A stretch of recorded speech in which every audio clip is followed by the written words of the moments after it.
Okay, welcome back, everybody. It is day one of the Nikolas Cruz trial. This is the confessed Parkland shooter. The question for the jury in this case is what should be the punishment for the man who pled guilty to 17 counts of murder and 17 counts of attempted murder? Well, joining me right now is Angenette Levy, who is live in that Broward County courthouse and was there for the prosecution's opening statement. Angenette, it is good to see you. What an emotional event that was captured just through our cameras, but you're there. What can you tell us about this morning? Well, good morning to you, Jesse. And obviously I was smiling as you were introducing me, but there was nothing to smile about in that courtroom. It was very difficult to listen to. It was incredibly sad looking over at the family members who were sitting across the courtroom from me, listening to this retelling, this recounting by Michael Satz of the day that their children, their loved ones, were murdered in cold blood. It was incredibly sad. Michael Satz, I thought, gave a very good opening statement. You can tell he has lived and breathed this case for years now.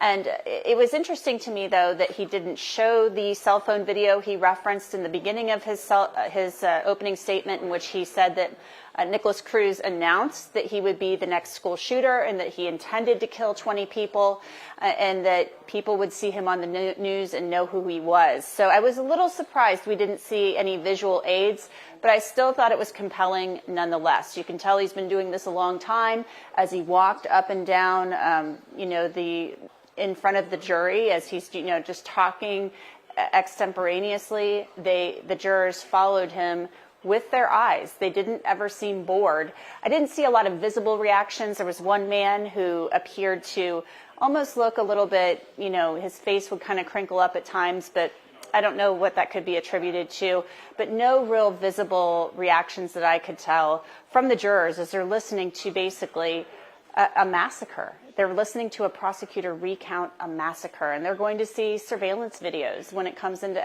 evidence. They're going to see that cell phone video. They're going to, I am assuming, see photos of the victims when the testimony begins, which should be after the defense opening statement, which we are expecting momentarily.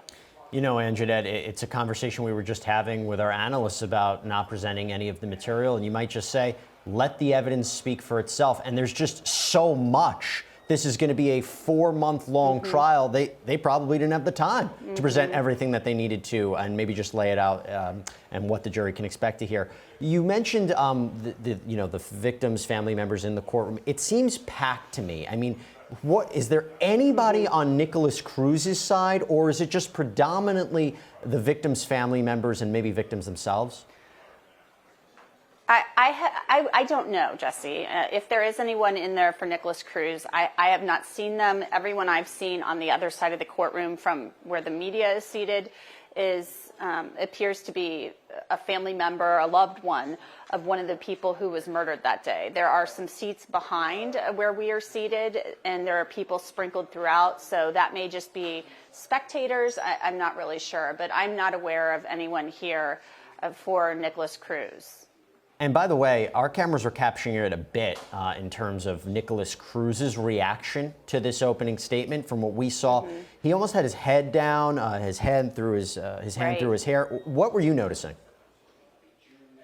It was very strange to me. I mean, he's wearing a mask, COVID, right? So maybe he's trying to keep himself from getting COVID, or if you're a really cynical person, you could say he's trying to hide any facial expressions that he might have or might be showing to the jury. We just don't know. But I did see him at one point in time when some of this was being described, he had his head down, and it almost appeared like it was on the table or close to being on the table. And then at one point he looked up at his attorney.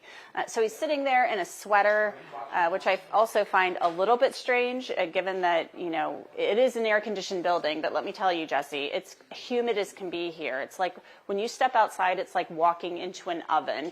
So it's very muggy here. Obviously, he's not outdoors, but he's sitting there in a sweater, which I find a little bit odd in the middle of July. I think that he always kind of has a strange way about him when he's in court. demeanor. I don't know if he's medicated. I think we've heard in the past that he is medicated or taking some types of medications. But, you know, I find his reactions to be a little bit strange. I can't really read anything into it. There's a lot of things that are strange about the defendant, Nicholas Cruz, in this case. Angenette Levy, thank you so much. We're going to hear more reports from you as the day progresses with the defense as well. Thanks so much, Angenette. Now, we were talking about the opening statement, and this is where the prosecutor actually lays out the aggravating factors that the jury will consider. I'll tell you what, actually, we're working on that clip, but just going back to it. So, Gene, he laid out 7 aggravating factors, and we also have to remember, right, Gene, that the jury could come back and determine life in prison on several of the victims, or they could find the death penalty for one of the victims, right? They have to make individual determinations based on each victim. And I find that to be such an interesting task for the jury here. Well, that is an interesting task, but I just want to go back to 2006. In the Eastern District of Virginia, federal court in Alexandria, Virginia, I didn't try the case, but I was very indirectly involved. Zachariah Moussaoui, the 20th hijacker, he pleaded guilty. There were tons of victims. And when the jury got the case on the death penalty phase, of course, it was 11-1 for the death penalty. They only need one person to persuade that the aggravating factors are outweighed by the mitigating.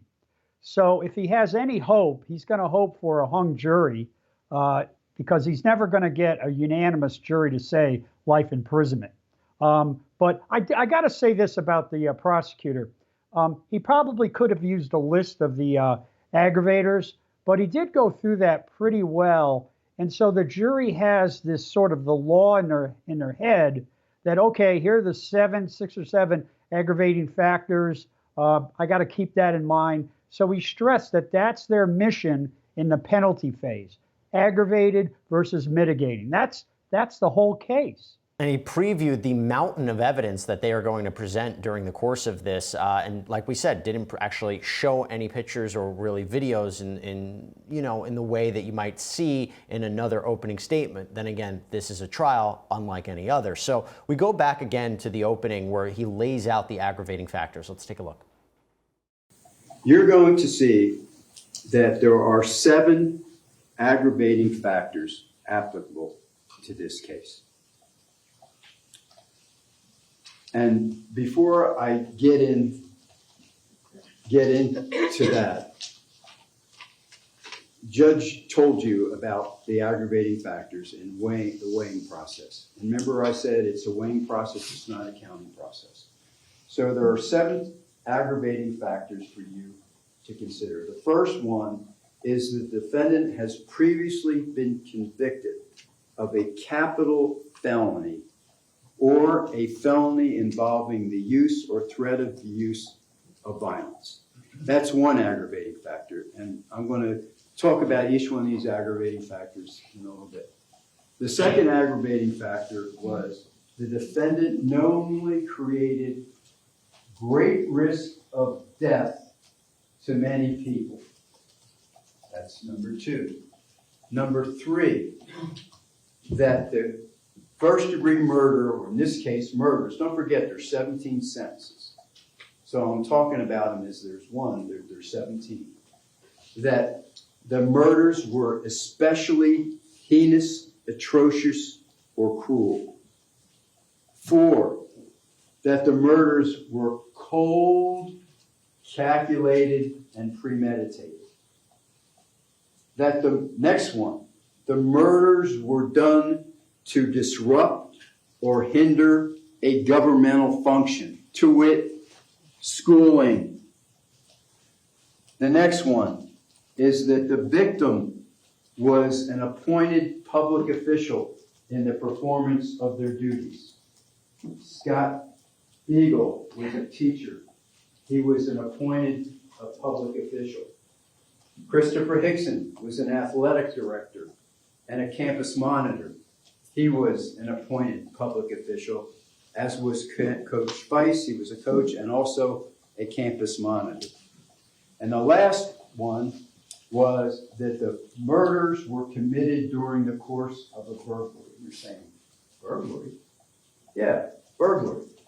When the defendant entered that school without permission to commit an offense, to wit murder, that's what a burglary is. Dr. Pearson, these all appear to be very strong aggravating factors. How exactly does the jury weigh that against mitigation? Well, there are very few mitigating factors in comparison. There's about 16 total aggravating factors available to a prosecution in these cases, and there are about 8 mitigating factors. And so they're going to have to figure out on balance, whether, again, they are, the cold calculation is mitigated, let's say, by virtue of a mental health disorder that may have impacted his decision making at the time. That might be an option for them. But in essence, it's really up to the fact finder, Right. and that's the jury. What a difficult job it's going to be for them. I mean, they are going to be presented with a mountain of evidence over 16 weeks. This is just day one. Dr. Tracy Pearson, Gene Rossi, thank you both so much. Excellent analysis, as always, from both of you. I am signing off. Michelle Yu is jumping in, and we're waiting to jump live in Cruz. Once again, stay with us.